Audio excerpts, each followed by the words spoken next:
Great scientists have a questioning mind. Great scientific minds are restless with questions. They keep asking, why does this happen? Can I make it better? Or what more can this do? Let us study the life of a great scientist who lived in the same era as Einstein but about 5,000 kilometers east of Germany in India. Born in Tiruchirappalli in southern India in the year 1888, Raman grew up to be one of the greatest scientists in India. He was a bright student right from the start and was deeply interested in optical science and acoustics. This is what perhaps led him to discover that the mridangam and the tabla produced more melodious sounds than any other percussion instrument. He was fascinated by colorful things, be it a flower, butterfly, or gem. He kept seeking knowledge about everything around him. He became a scholar in sound and sound related physics. One day, a ship sailed from the port of London towards Calcutta. On board was young C.V. Raman, who had delivered a lecture on the acoustics of the violin in London.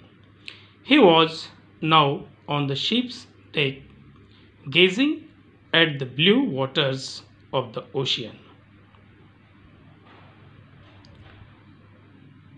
As he glanced up at the sky, which of the same shade as the ocean, a series of questions popped up in his head. Why are both the sea and the sky blue in color? What is the science behind this occurrence?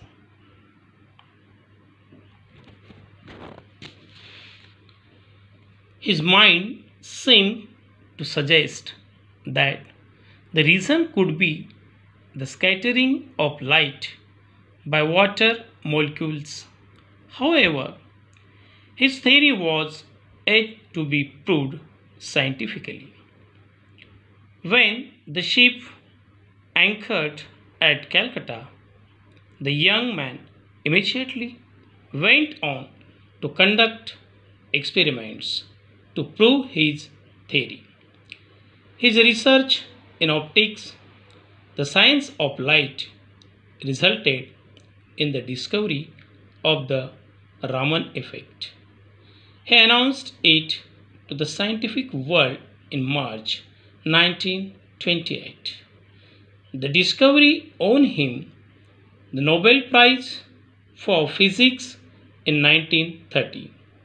It was the first time this prize was awarded to an Asian. The day he discovered the Raman effect, 28 February, was later declared as National Science Day. Even before this, his contribution to the science of optics had been acknowledged and he was elected Fellow of the Royal Society in 1924. You would have learnt about the Raman effect in detail at school, but do you know the discovery subsequently helped in determining the internal structures of some 2000 chemical compounds? And can you guess what the cost of the equipment that Raman used to prove his theory was a measly 200 rupees. Raman strongly felt that scientists should not be confined to laboratories to solve scientific problems. They should search around themselves and find those answers in accordance with nature. For the essence of science lies in independent thinking and hard work and not in equipment. How true? Though the oceans and the sky have always been blue in color, it needed a questioning mind with a scientific outlook to find the reason behind it. This lesson is written by Dr. A.P.J. Abdul Kalam.